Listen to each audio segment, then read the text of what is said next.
Hello, this is Christelle Martinette, and I'm here with another reading. I was thinking, well, first of all, before I say anything, I'd like to thank you all for supporting me, your likes, your shares, and your subscriptions, and for being with me here.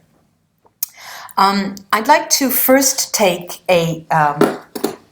this is my picture postcard collection, and I'm going to mix them, cut them, and choose one at random and keep it upside down until the end of the reading. And instead, I'll be starting the reading with the energy of a rune that we will indeed see, and then open my spread.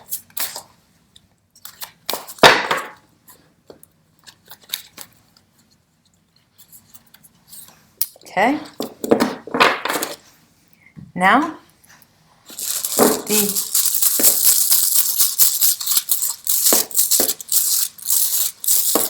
the runes, Awats. This is a journeying rune, a very powerful rune. It's not for beginners, as they say. This is a rune that is, well, we'll talk about that later. This is a journeying rune, let's see what the spread tells us, to where. Oh, let me put this off to the side. Now, I have with me, as I always do, different decks, and I've pre-shuffled them all, but I'd like to still give them another go when I'm recording here. It's got cold in Rome. I'm still in Rome, and the weather just suddenly dropped, and it's, as if it has gone back to autumn instead of spring. Let's see what these cards have to tell us for these next 3 weeks. It's post everything, post beginning, post everything. Let's see what they have to say.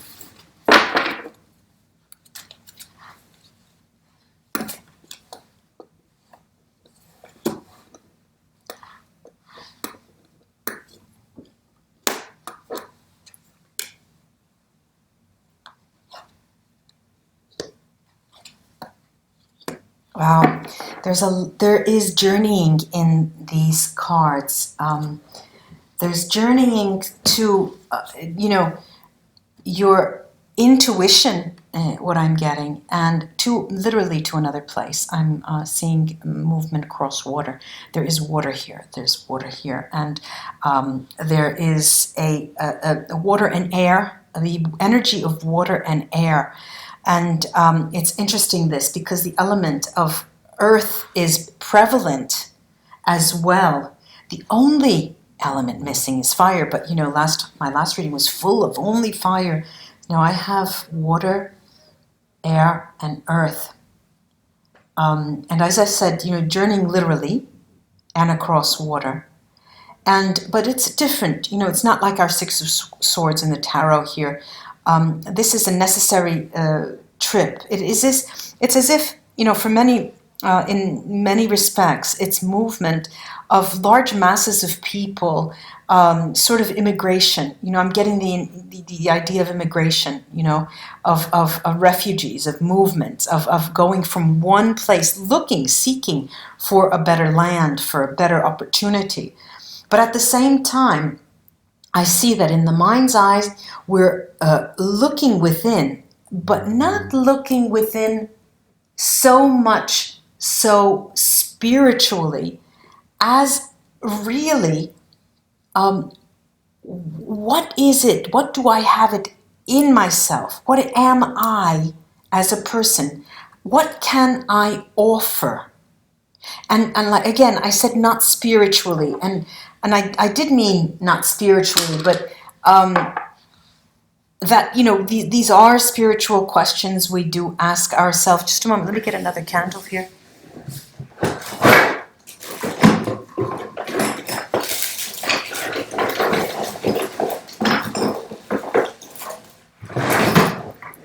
You're just rummaging against, you heard all of my rummaging in Christelle Martinette's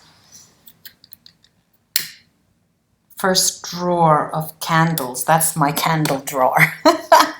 Okay, now, as I was saying, it's as if you're going within to see what you can offer. Not only those who are moving en masse to a different land.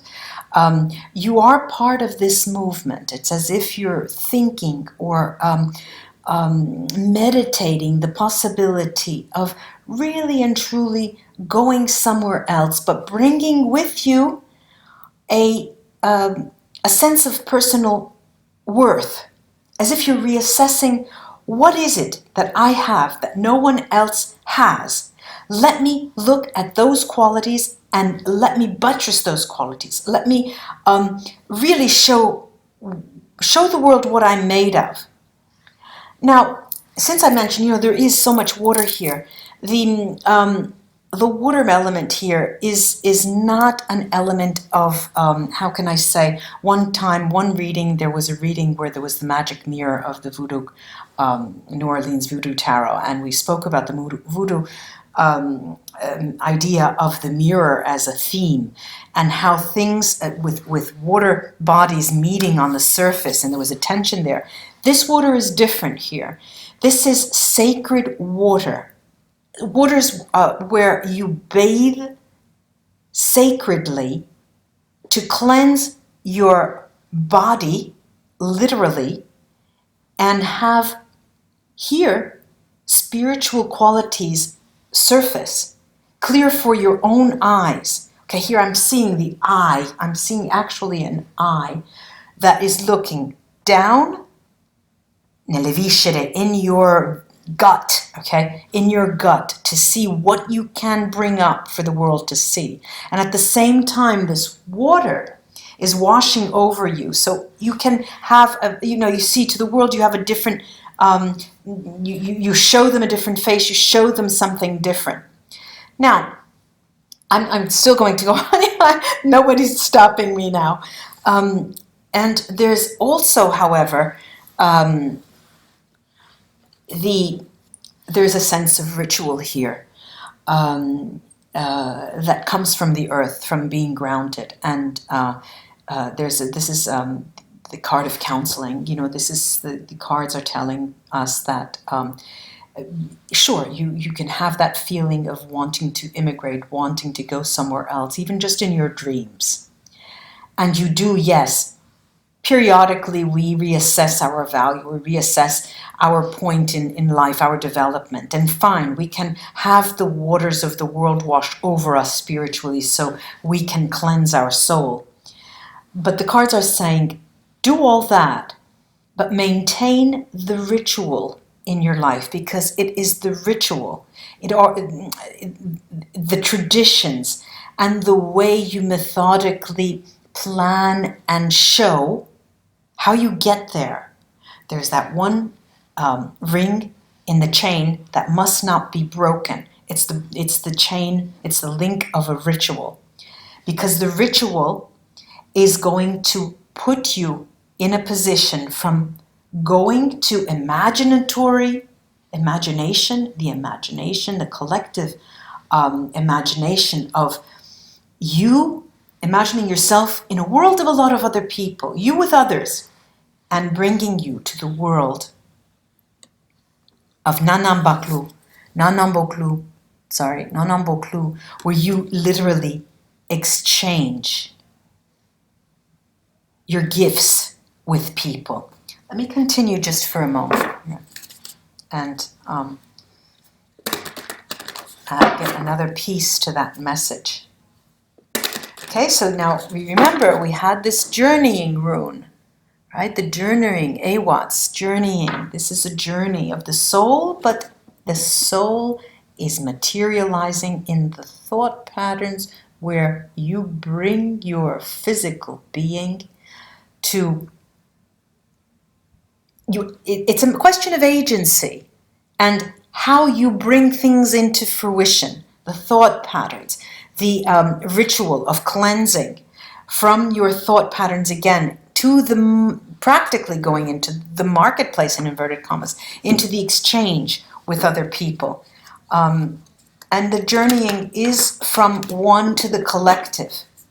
This is what I'm getting here.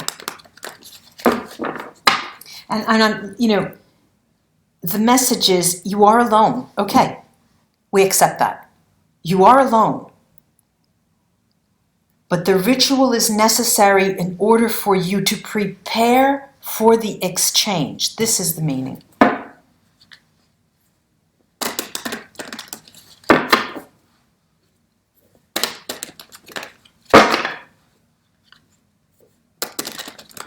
Okay, these were pre-shuffled. I'm again going to...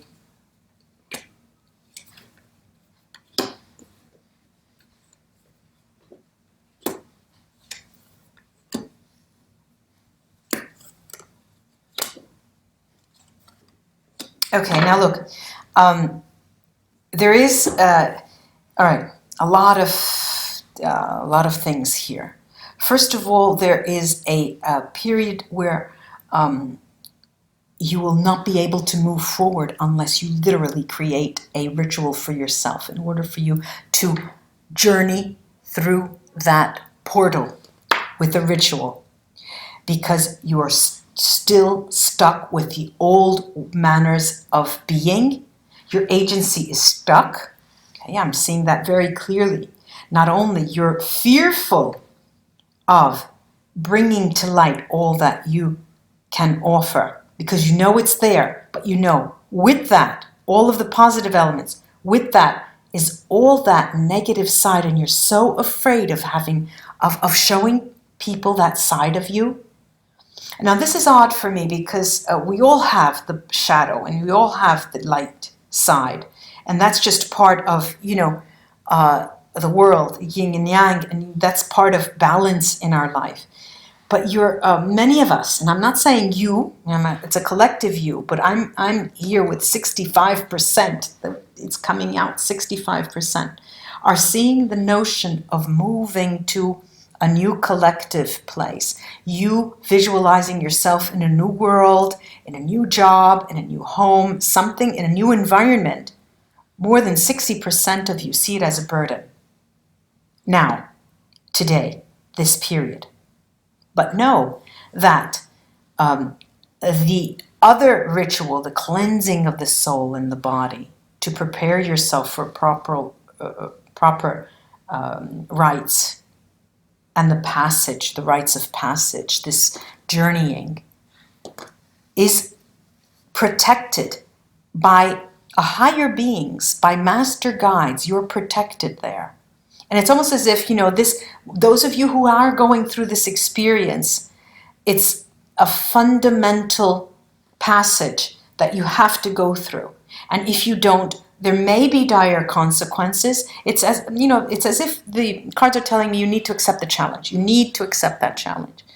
And also, if you're having trouble preparing, realizing with that agency that I mentioned, if you're having trouble, take more time and view your situation, your context, and your gifts in a different light. Because you are the only one who can offer those things. You are the only one.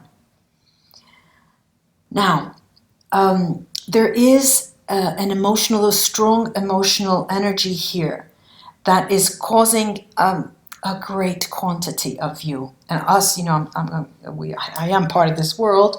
There's an emotional energy, an emotional situation, right? That is causing you to hide in your fantasy world and trying to see the demons because you're perceiving them as demons. You're having trouble grappling with your emotions, for one, right?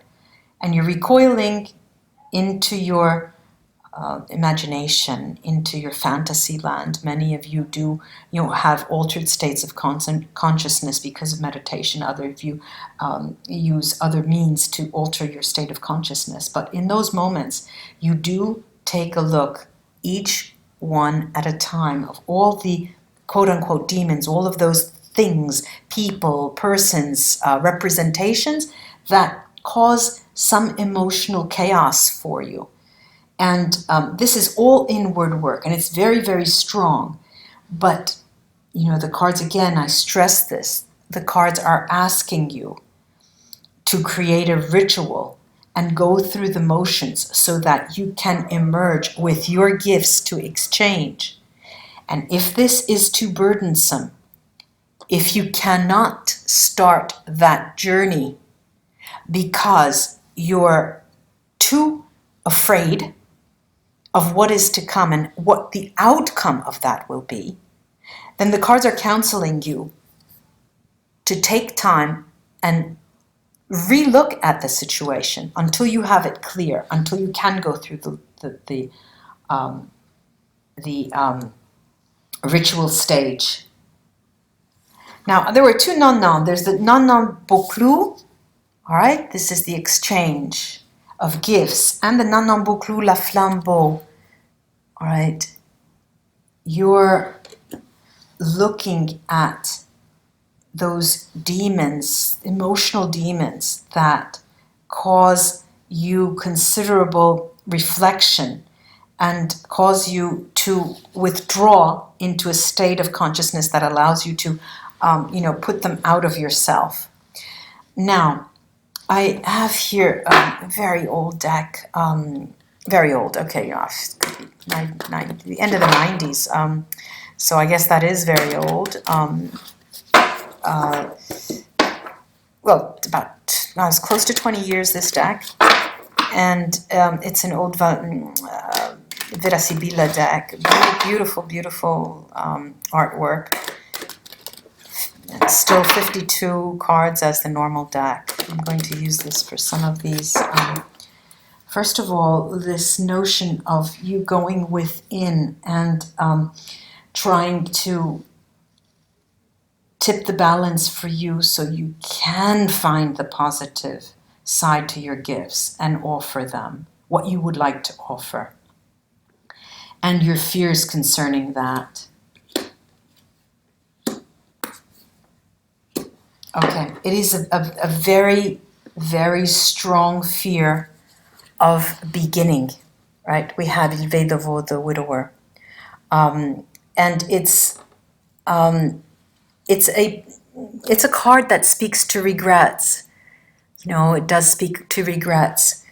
There's also the jealousy card, which is, I'm seeing it here, not as jealousy per se, it's next to the widow, and it is talking about crises, deep-rooted crises, these two cards. Very deep-rooted crises, and what is that all about? Giovane Fanciulla, this is the Virgin, in other decks it's called Giovane Fanciulla. It's the fear, deep-rooted fears of beginning again.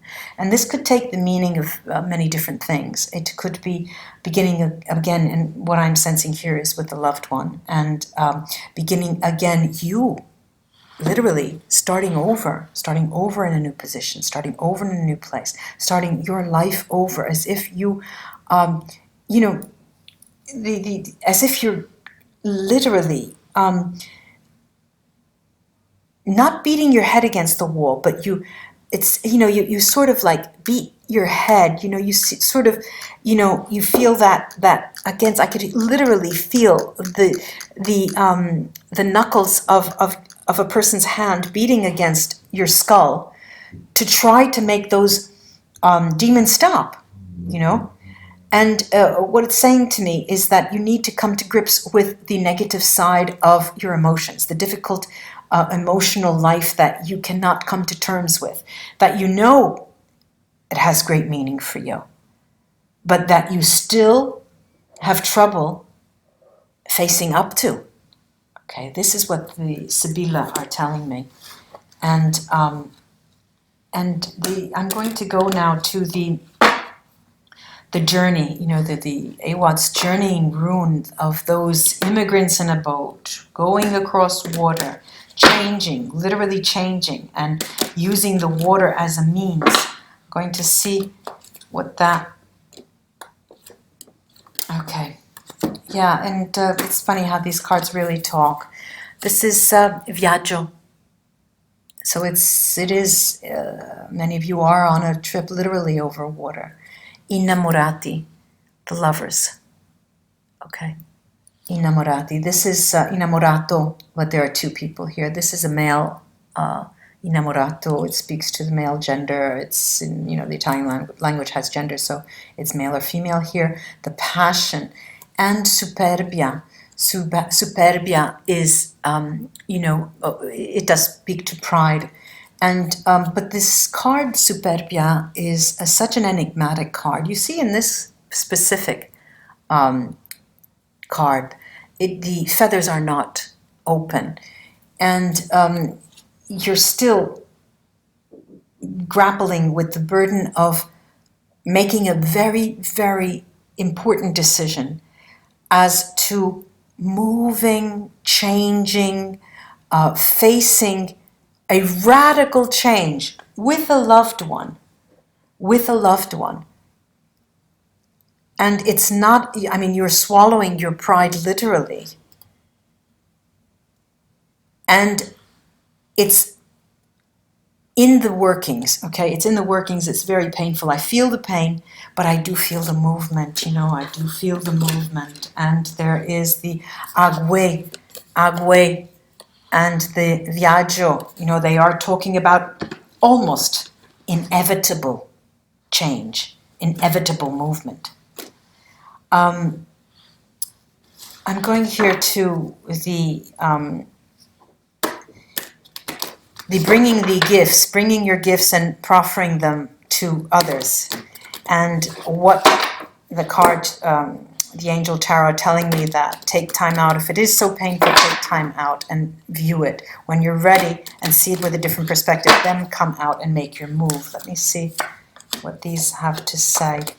Well, yes, they're saying, they're more or less repeating the same things. This is a gran signore or a grand dame, the most important person. As if you want to portray yourself as an important person, all right? You will not stop until you have the countenance of an important person, this. And that means buttressing your wealths. That means being able to give something of value, monetary value. I'm seeing this as monetary value, not only spiritual value. This is more monetary. You're waiting for a moment where you can stake out your claim and say, this is who I am. I'm giving you this. I want you to be mine, all right? This is like the romance movie. But what I'm seeing here is this is going to come out through a lot of communication. And this particular card, lettera, is not only communication, it also means a surprise and viaggio, a trip. Now, if my name, I always say this, if my name weren't Christelle Martinette, I would swear that every single person who's listening to me is about to take a trip. Okay, since that is not true, we have to say, and I have to couch that as being a metaphorical trip into the unknown, and a great part of the fear has to do with your emotions and the way you sell yourself, the way you are giving yourself to the other person. But remember the ritual nature, right? The Angel Tarot are telling me that you're not ready to create that ritualistic nature, right? This can play out as an offer of marriage, of as telling someone, I want to get together, I want to live together, but you're just not ready yet. You have to go through another rite of passage before you can do that.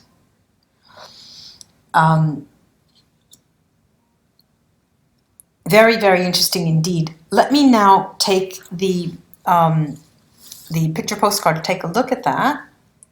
Okay, now look. This is such a beautiful painting. The Bagpiper. The Bagpiper by Abraham Bleumart.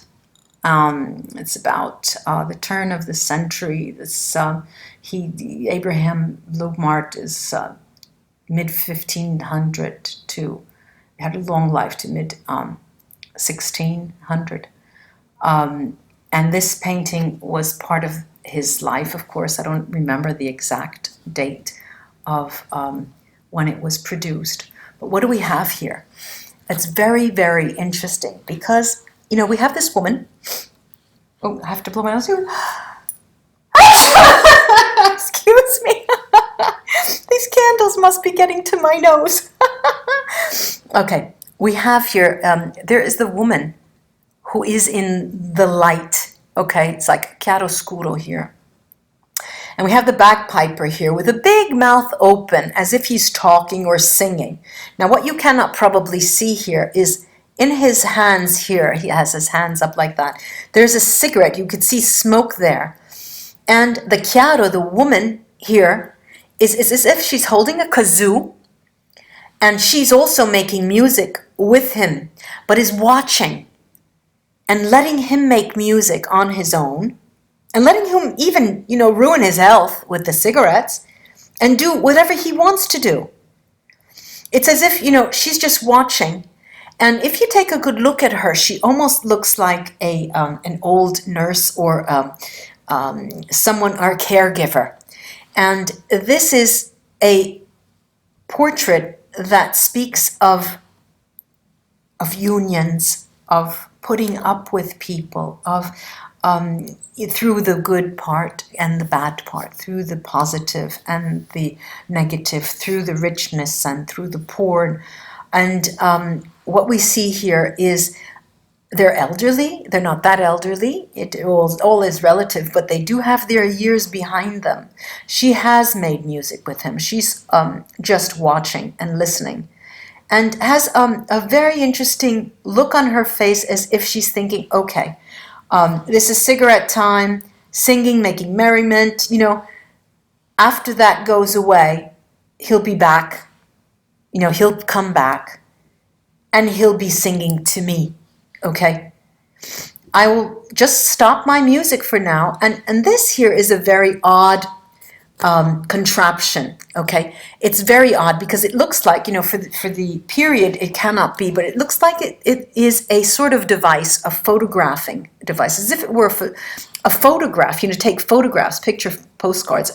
Like a modern day camera, but it's not.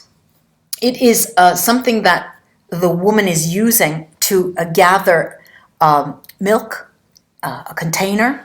But it literally looks like our modern day photography contraptions, the cameras. And she's the bearer of life. Okay, so she's giving life. She's a woman. She gives life. This is her position. And the male is next to her. Indeed, the male is next to her. And he is making merriment and singing and has the music, but the power to make music as well. And what this is telling me, to crown the reading that I've just seen, is that, okay, there is a lull. This is a moment where the parties involved, the male, the female side to yourself, there's imbalance. And what is very interesting for me to see here through the postcard is that the other side of the person, male or female, whoever it is waiting. There is a person waiting there. You do what you have to do to get there. Go through your rites of passage. Go through your mental magic, let's say, in your altered states because of the emotional power, the power that emotions have. And remember to work with the ritual, prepare the grounded rituals. This is the earth element, in order for you to come and exchange those gifts. Ladies and gentlemen, I'll leave it as that, at that. A very, very, it's moved my emotions, this reading, a great deal. And it was lovely for me. It was a lovely experience for me to read with you tonight. Namaste again, and thank you so much for liking, sharing, and subscribing. I do appreciate that. Namaste, my friends. Till we read again together.